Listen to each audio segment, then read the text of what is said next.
Hi hello नमस्ते आशा करुच्ची भल थे समस्ते। तो चलतु मुझे आपंक नहीं आसी जाइए गोटे दमदार चिकेन दम बिरयानी रेसिपी।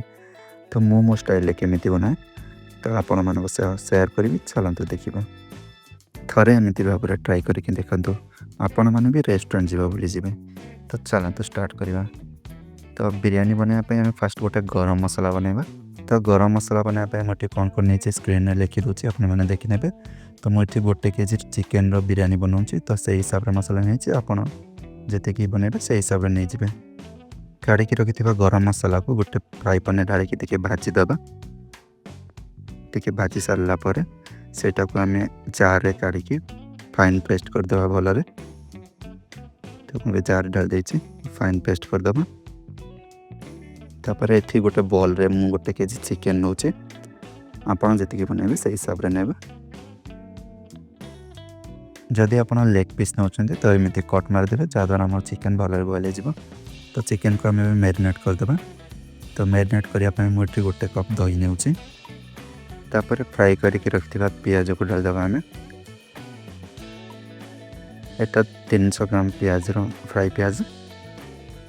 तापर से टेस्ट हिसाब से सॉल्ट डालदे आउे आधा स्पून हल्दी गुंड गोटे स्पून लंका गुंड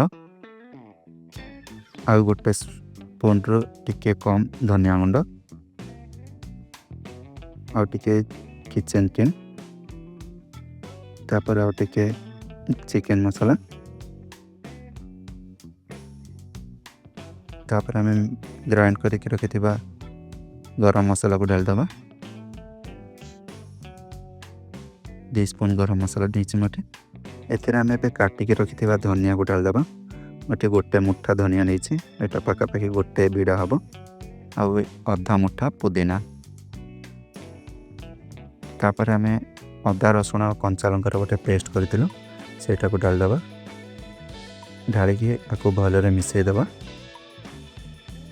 देखिपे आम चिकेन मिसी गला। तापर ये आम गोटे कप क्रीम ढालिबा। क्रीम एटा ऑप्शनल आपण पाखे जदि ना तो आप आधा कप दही डाली पारे। तापर मुझे गोटे स्पून घी नहीं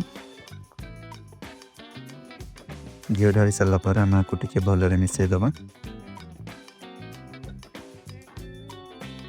एबे आम चिकेन भलरे मिसी जाइए। तो मुझे टे साफ्रन को मिल्क रे बतरे रखी यहाँ को ढाल दूसरी यहाँ भी ऑप्शनल आपन चाहिए ढाली पारे ना तो स्किप करेंगे।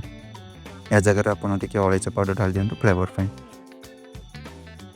तो अब आम आपको मैरिनेट कर गोटे घंटा रेस्ट छाड़देव। आपण पाखे जब टाइम अच्छी तो आप ओवरनाइट भी आपको मैरिनेट करेंगे। तो अब बिरयानी राइस बॉइल करने मुझे पानी रखीदी से टे साई जीरा टे धनिया टे पुदीना टेस्ट हिसाब से लुण आउ टे तेल 2टा कंचा लंका को फाड़ी पकई दीचे। तापर गोटा लेंबू को अधा चिपुड़ी अधा सेमती पकई दीचे। तापर गोटा गरम मसला से पकईदे। तापर लास्ट मुझे टे बिरयानी पत्र पकाचे बा अन्नपूर्णा पत्र आपण सेपटे कौन कहते कमेंट जनातु। बिरयानी बनाने मुझे गोटे हांडी टे तेल नहीं से गोटा गरम मसला पकईदे। तापर से मैरिनेट करके रखि चिकेन को पकईदे पकईकि भलरे बॉइल करदे। मन रखिए चिकेन आमर जमती 70% जमी बॉइल हम कहीं आम ताको दम भी मारिबा दम रे भी बॉइल हम। तो 70% एमती बॉइल होगापर आप बंद करदेवे। एबे आम चिकेन 70% बॉइल होगा। तो मुझे बंद करके राइस रेडी करदेवी। राइस पानी आमर गरम होगा। मुझे गोटे केजी राइस नहीं घंटाटे बतरे रखी ढालदे। मन रखिए राइस भी आमर जमी 70-75% बॉइल हम। अधिक बॉइल करके जब ढालिबे ताले बिरयानी भल हेनी खेचड़ी परिका हो। तो अब आम राइस बॉइल है देखिपे एवं आम राइस रेडी हो गला। तो राइस ढालिबा आगर मुझे चिकेन तेल काढ़ी दूसरी ए तेलटा कौन करी मुझे लास्ट आपको कहबी। तो एवं आम राइस ढालदे चिकेन रो।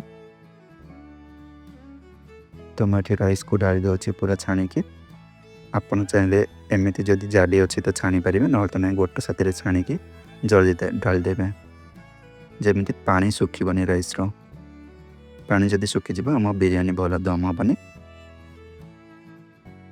तो मैं पूरा राइस ढाल देलानी। तो अब बिरयानी ऊपर टिके गार्निश करदबा।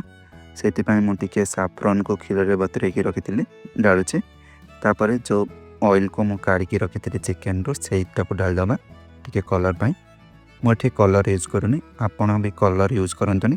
आपड़ जदि चाहिए तो करें आपण को इच्छा। से धनिया पुदीना आउ फ्राई करके रखि पियाज को डालदबा।